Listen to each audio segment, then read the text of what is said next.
With Dead Island 2 right around the corner, believe it or not, Suggestive Gaming figured now would be a great time to go over the story so far. As always on this series, there are a couple caveats. For a series that is just now getting a proper second installment over 10 years after the initial release, there have been a variety of spin-offs released during that time, most of which publisher Deep Silver consider to be non-canon.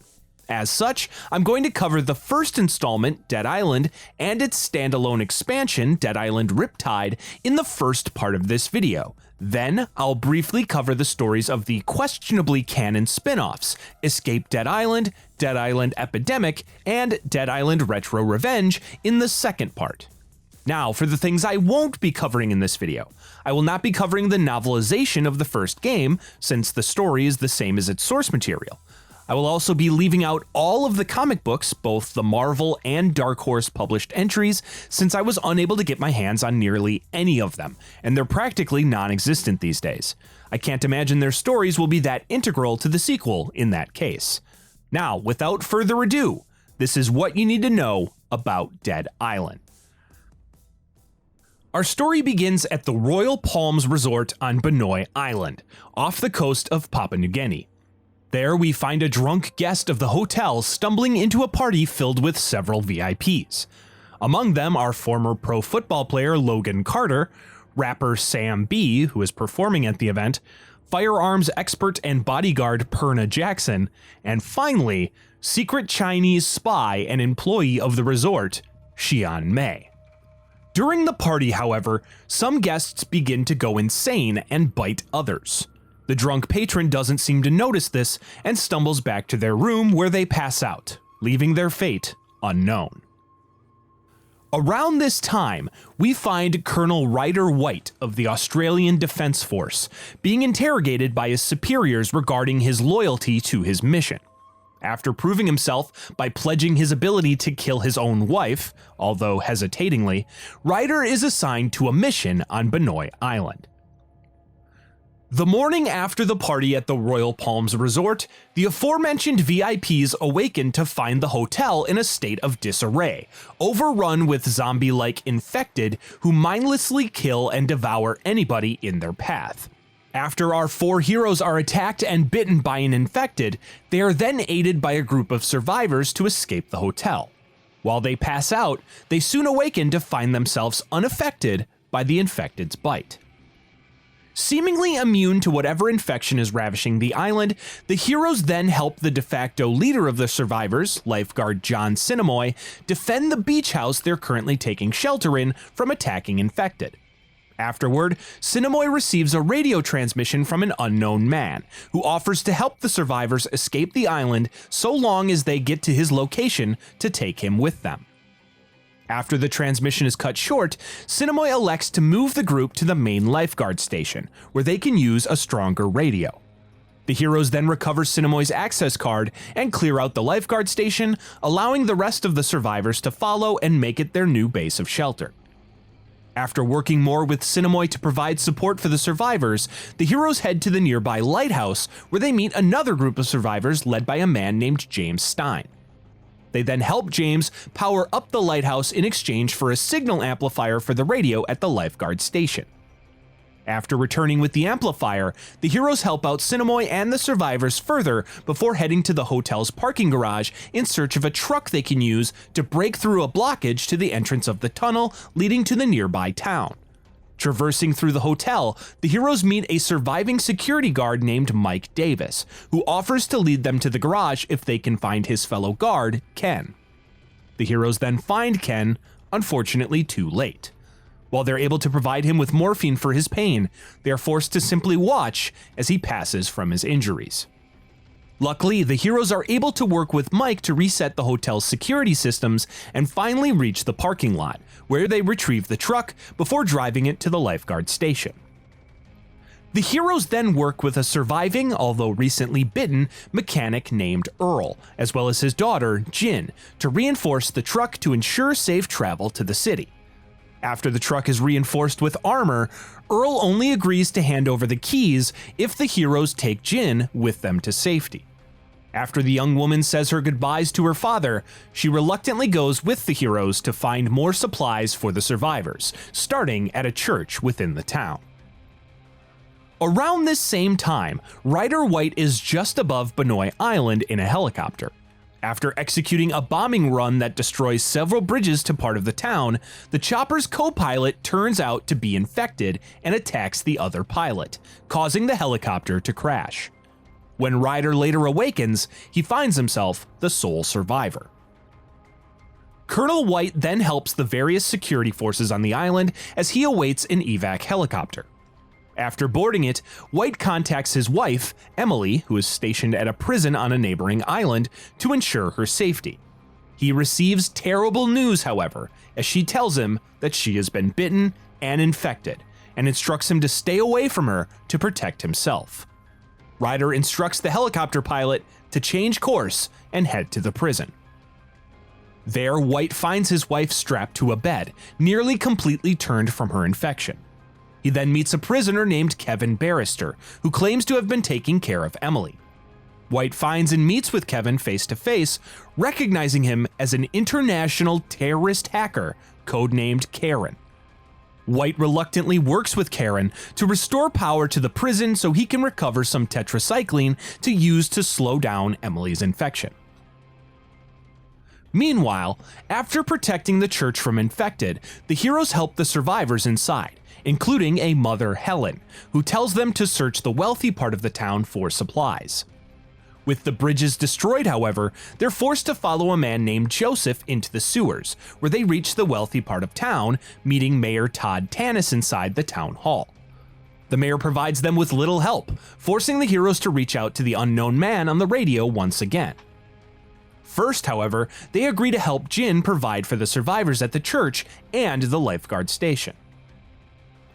Soon, they learn that Jin had been captured trying to help the survivors at the police station, in spite of the heroes not wanting to help them, forcing them to save her.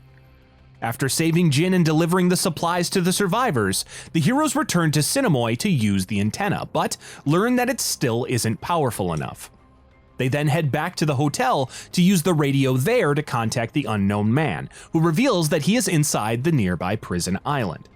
When the group question him, he claims to be Colonel Ryder White, instructing them to meet with a smuggler named Moen who can help them get into the prison.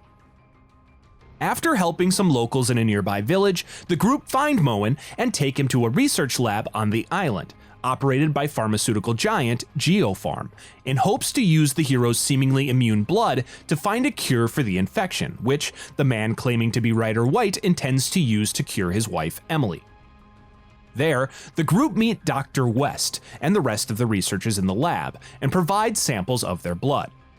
Dr. West reveals that the infection is a mutated strain of a degenerative neurological disease called Kuru, and he also explains that the island's natives had first gotten infected, with other natives also showing immunity. Hoping for more data to compare, Dr. West sends the heroes to the natives' village to convince them to provide their own blood samples. The group head to the village and prove themselves in a combat arena in order to convince the villagers, who then provide them with blood samples. Dr. West then studies the samples and sends them back out to find tissue samples from someone who was never infected. The group find a woman named Yerima on the way and rescue her, bringing her and the samples back to the lab. While Dr. West continues his work, Moen finally agrees to take the heroes to the prison island. The group help him prepare for the journey, and Jin finally returns to her now fully infected father to say her final goodbyes and put him out of his misery. Meanwhile, Dr. West speaks with Karen over a video call, revealing that the antidote he's working on is actually a modified form of the virus for Karen to use in a terroristic plot planned by his employers, a secret organization known as the Consortium. West reveals that he was able to derive the virus from Yerima, whose blood contains the pathogen in its pristine form, making the woman a, quote, walking time bomb. Dr. West still intends to study the pathogen to create a vaccine, but Karen instructs him to leave it be. West defies this order and ends their transmission before attempting to take more blood from Yerima. Yerma grows afraid of the doctor and locks herself inside a nearby cage in order to prevent him from taking more of her blood. Karen watches this unfold from the lab's security cameras, and as the doctor tries to operate the controls to open the cage, Karen hacks the lab's security to instead open the cages for all of the other infected being studied in the lab, which quickly overrun the facility and kill Dr. West. After administering the tetracycline to Emily, Colonel Ryder White returns to Karen and observes these events, but continues to work with the hacker. Ryder then clears out the prison showers to allow safe entry for the heroes' imminent arrival on the prison island. As the heroes and their group prepare to embark on their journey, however, the voice on the radio, who had actually been Karen all along unbeknownst to them, calls them and reveals that something is going on in the lab. The group investigate and find it overrun with infected. They then find Yerma, who explains what happened to Dr. West, believing it was he who accidentally opened all of the other cages. The group then finds the supposed antidote West developed and finally boards the boat. The heroes, Moen, Jin, and Yerma then travel and reach the prison. Meanwhile, inside the prison, Ryder finally loses his patience with Karen and holds him at gunpoint, demanding answers. Karen lies and states that the group are bringing an antidote, and the pair rig an elevator with a knockout gas trap so that they can steal it from them as soon as they arrive. When the group reach the prison, they work with a prisoner named Titus Kabui before it gets overrun with infected and the other prisoners attempt an uprising. After escaping, they reach an elevator, but as soon as they enter it, it is filled with the knockout gas, and they shortly pass out. Karen and Ryder White watch the result of their trap from the control room, but White decides to take matters into his own hands. Holding him at gunpoint again, White locks Karen inside the control room and steals the antidote before retrieving Emily and taking her to the roof for evacuation. When the group awaken, they are met by Kevin Barrister, whose true identity as the terrorist Karen is unknown to them. He tells them that Ryder White was the one who knocked them out, took the antidote, and left. Kevin also reveals that White intends to unleash nuclear bombs on the island to wipe out the virus.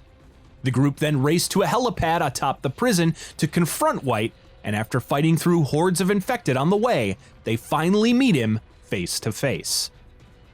The colonel then holds them at gunpoint, with his wife, now fully infected and still strapped to her bed, alongside him.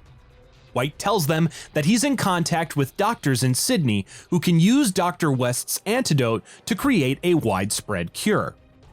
Jin then releases White's wife, Emily, who ends up biting the colonel. In anger, White shoots Jin, who falls to her death shortly after. Ryder White is then forced to inject himself with the antidote, and instead of it curing him, it mutates him into a larger, stronger beast.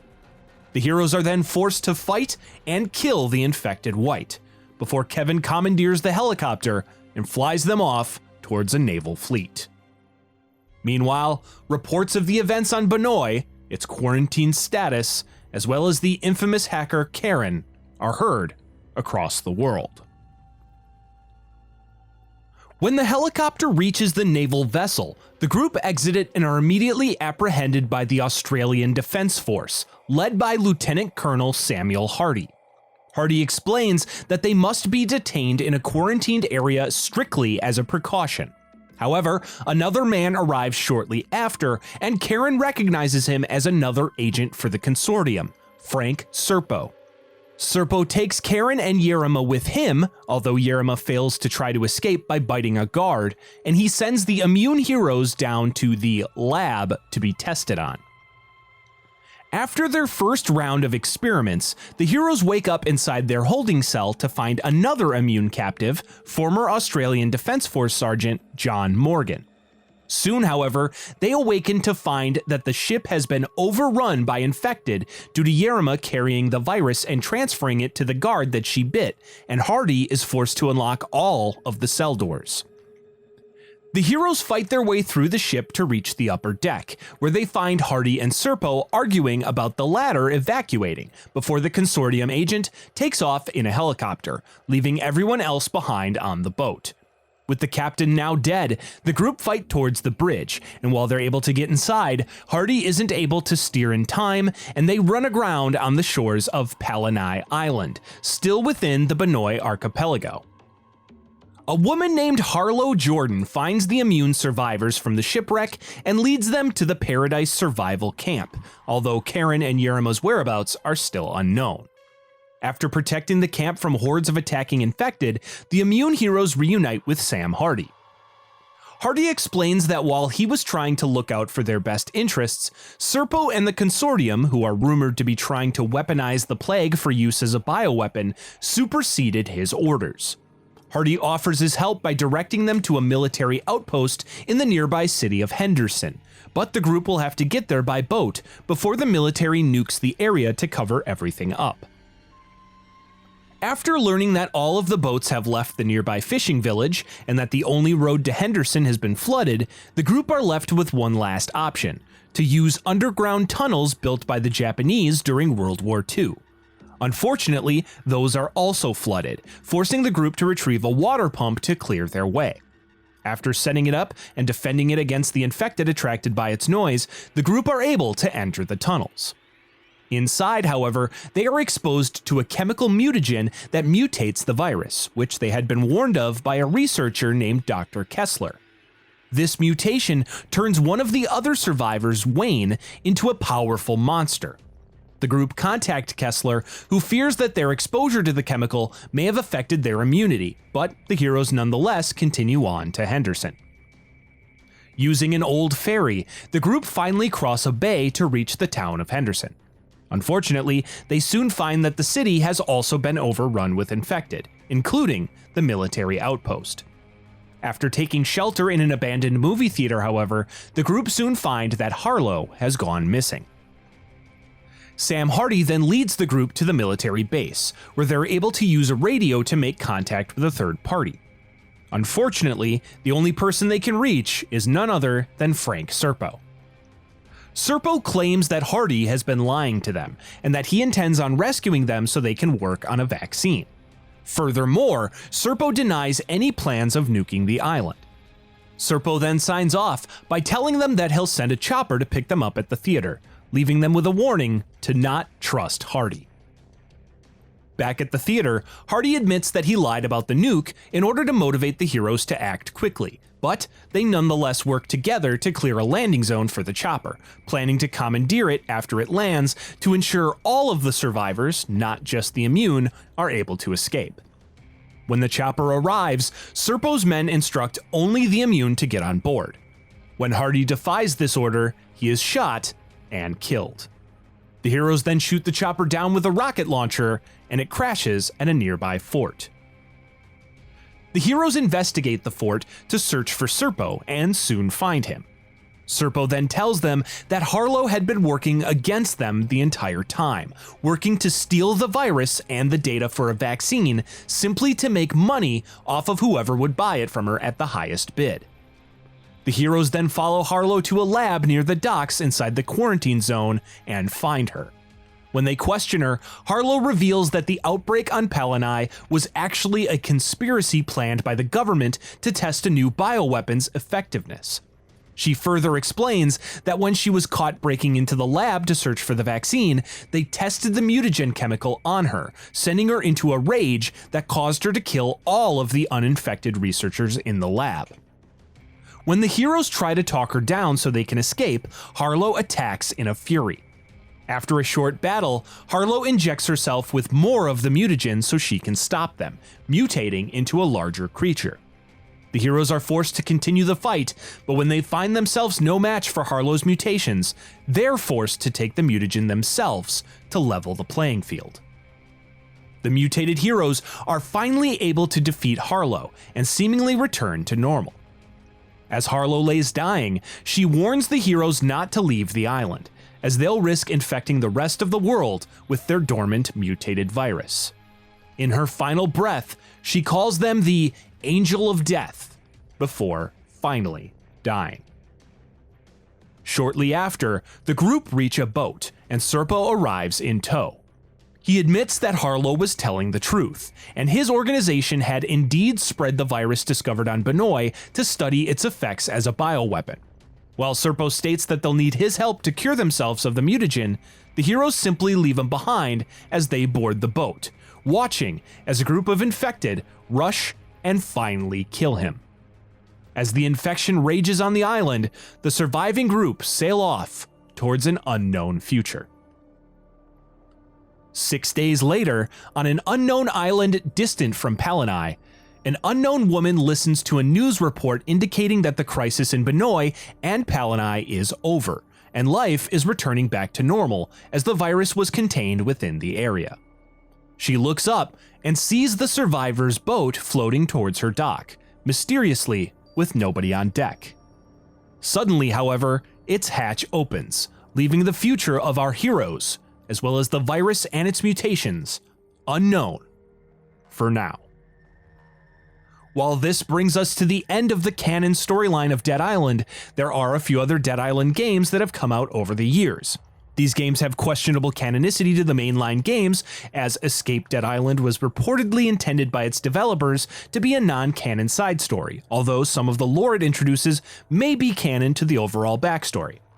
Dead Island Epidemic was cancelled before it was even released, and Dead Island Retro Revenge is more of a retro-style throwback novelty. For the sake of completion, however, let's take a look at these stories as well, starting with Escape Dead Island. This story begins 2 days before the outbreak on Benoy Island.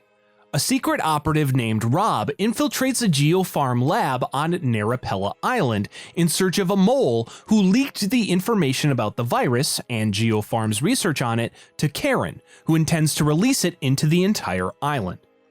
With remote help from Xian Mei, working undercover on Benoy for the Hong Kong police, Rob fights through the already infected researchers in the lab to finally reach the mole.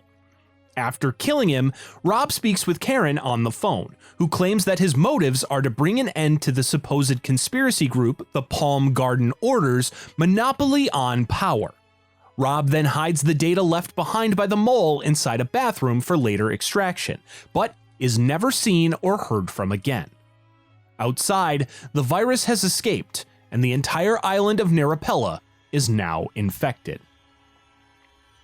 6 months later, we find Cliff Callow, son of media mogul Tom Callow, sailing to the Benoy archipelago on his father's boat, which he stole. Believing the government to be covering up what's really happening on Benoy Island, Cliff, along with his friends Linda Watterson, a reporter, and Devin Mavrapani, a graphic designer, hope to break the story to the general public. Cliff also hopes that this story will end up being a valuable asset to his father's company, putting him back in his good graces after Tom decided to leave the family business to Cliff's sister after the young man's wild college partying proved him to be unfit to run it. Due to Benoy's harbors being closed to all vessels, the group instead dock on the shores of Narapella. On the beach, the group are surprised to find a shipping container adorned with the Geofarm logo. While they're investigating, however, the ground begins to shake, and Cliff's father's boat mysteriously begins to sink. Cliff tries to swim back to it, but passes out in the water. Sometime later, Cliff awakens, inexplicably inside one of the shipping containers in the jungle. Exploring, Cliff comes across the zombie-like infected inhabiting the island. Cliff gets past them, finding a rope to use for traversal before he reaches a marina, where his head begins to throb and he begins to receive several strange messages hinting that things may not be as they seem. Back on the beach, Cliff is forced to dodge more storage containers, which are strangely falling from the sky. He's too slow, however, as one seemingly falls directly on him, knocking him out once again. When Cliff reawakens, he now finds himself inside another shipping container on the beach, with his clothes tattered.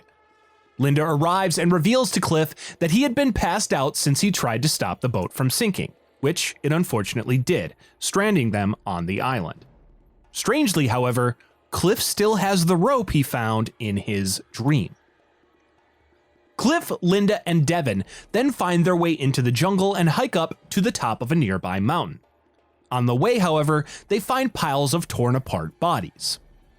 While at the mountaintop, they spot a large villa, a village, an airfield, and the marina. As Linda and Devin argue about where to go first, Cliff spots a radio on a bench nearby. Cliff hears an unknown woman speaking on the other end, but is distracted when Linda and Devin grab his attention to go with them to the village to interview the island's natives. On the way, however, the bodies in the piles awaken, and while Cliff fights off the infected, one of them is able to bite Linda. After Cliff eliminates the threats, he and Devin spot a cloud of smoke coming from the airfield. Devin takes Linda back up to the mountaintop to recover, and Cliff heads to the airfield to investigate.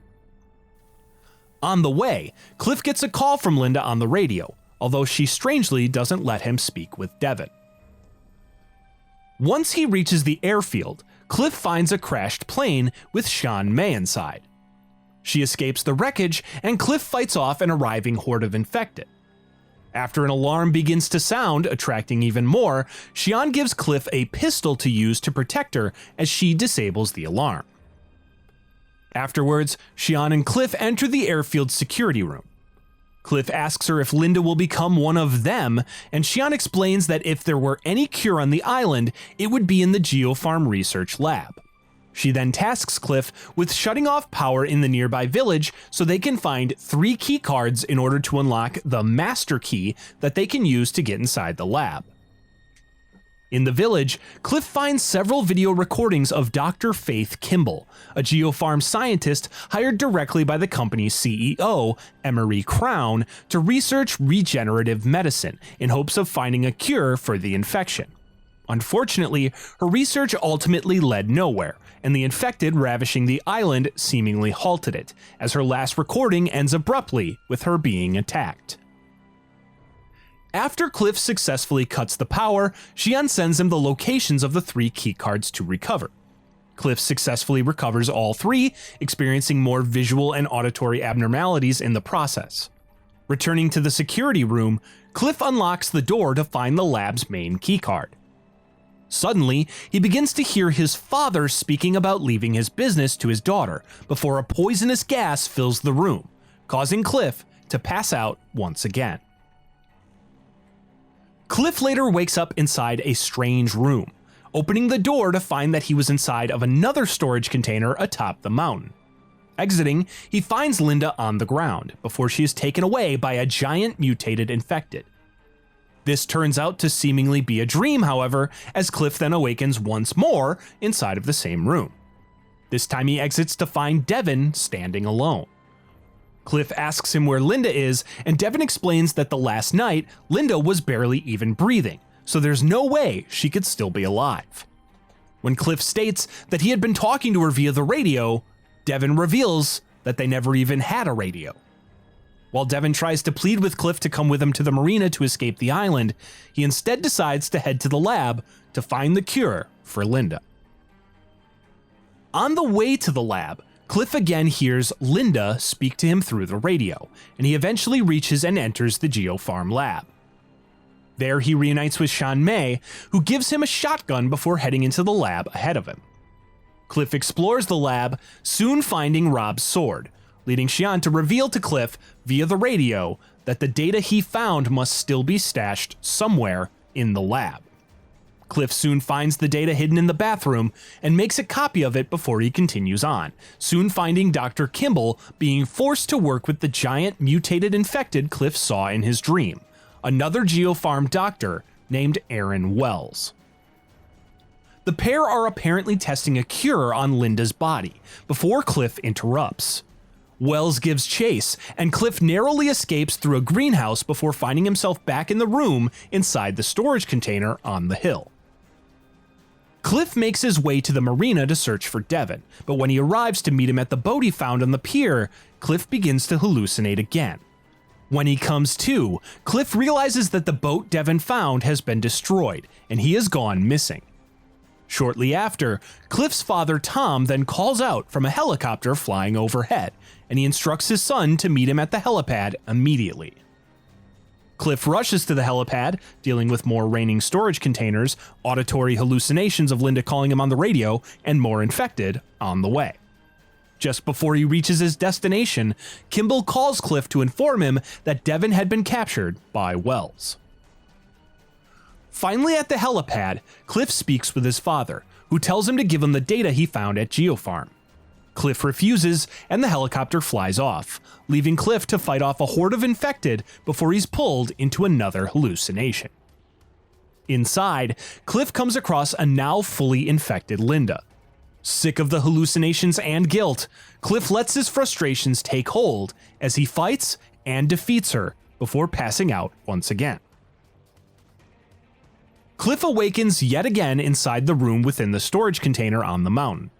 Leaving it, he receives a call from Sean May, who tells him to leave the island immediately, as it's rigged to explode very shortly. Cliff then speaks with Kimball once again, who tells him to get to the villa, where she'll help him rescue Devin as long as they help her escape as well. Inside the villa, which belongs to Geofarm CEO Emery Crown, Cliff begins to see the infected take on a new, shadow-like form. He fights through them before coming face to face with the mutated Aaron Wells once again. Cliff runs from him, learning on the way that Karen intends to use the virus before the Palm Garden Order conspiracy group can use it themselves to control the world. He also mentions that his father, Chase Barrister, was taken out by the Palm Garden Order, and warns Cliff that he will be as well. When Cliff finally escapes Wells, he reaches an elevator, which takes him directly into the belly of the beast, Emery Crown's office. There, Cliff finds Kimball, who reveals that she has completed the cure for the virus. Kimball tells Cliff that he must use it, but just then, Devin rushes Cliff from behind and bites him. Cliff grabs the serum, but suffers a massive hallucination. In it, Cliff sees Linda and Devin, but an infected specter of himself bites Linda before he is forced to kill it. A manic Cliff then continues on as Linda pleads to him to, quote, wake up and use the serum. Eventually, Cliff sees Devin in his vision, who implores him to wake up and save them, as they have them strapped down to beds to experiment on. After one more vision of his father, Cliff finally reaches his final battleground, where he fights the infected Linda once again before he's forced to take on the massive Aaron Wells. After emerging victorious, Cliff finds himself in front of the serum, as well as Devin's corpse. Realizing he was unable to save his friends, Cliff picks up the serum and uses it on himself. Sometime later, Cliff awakens on the beach, and Crown's villa explodes behind him. Hoping to at least help the rest of the world, Cliff places all of the data he obtained on the outbreak, as well as Geofarm's involvement, in a waterproof case and sets it out to sea. After 6 months of drifting, the case finally hits, but bounces off of a boat. Tom Callow's boat. Aboard this boat are Linda Watterson, a reporter, and Devin Mavropani, a graphic designer, hoping to break the true story of the Benoi outbreak to the general public. Along with them is Cliff Callow, whose clothes are already tattered. This brings us to the story of Dead Island Epidemic. While the game never saw a full release, its story focused around the island of Amaya, also in the Benoi archipelago, where a surviving John Sinamoi arrives. There he is again met by a group of survivors, but instead of being simply immune to the virus, these heroes are instead mutated and strengthened by it. The group then spend their days fighting off the infected on the island together. Finally, we reach Dead Island Retro Revenge. This story revolves around a video game enthusiast named Max, living within the now zombie-infested California. One day, he sees his cat, Rick Furry, being kidnapped by a group of bandits. Fighting through zombies and bandits alike, Max is able to successfully reunite with Rick Furry, and the pair work together to return home. This all turns out to be a dream, however, as Max awakens on his couch to find his video games in his hand and his furry companion safely at his side. Unfortunately, this is only momentary, as the infected slowly advance on their home. This brings us through the storyline of every Dead Island game released and unreleased thus far. In just a few days, we'll see where the second mainline installment, Dead Island 2, finally takes us, over a decade after the events of the original game. Hey everybody, thanks for watching. This video, like all of the others in this series, could only be possible thanks to the patrons and channel members on screen, and you can help out by becoming one of them as well. Otherwise, just leave me a comment letting me know what you'd like to see me cover next. Join the Discord, follow on Twitter, all that fun stuff. It's in the description, so go do those as well, and I'll see you all next time.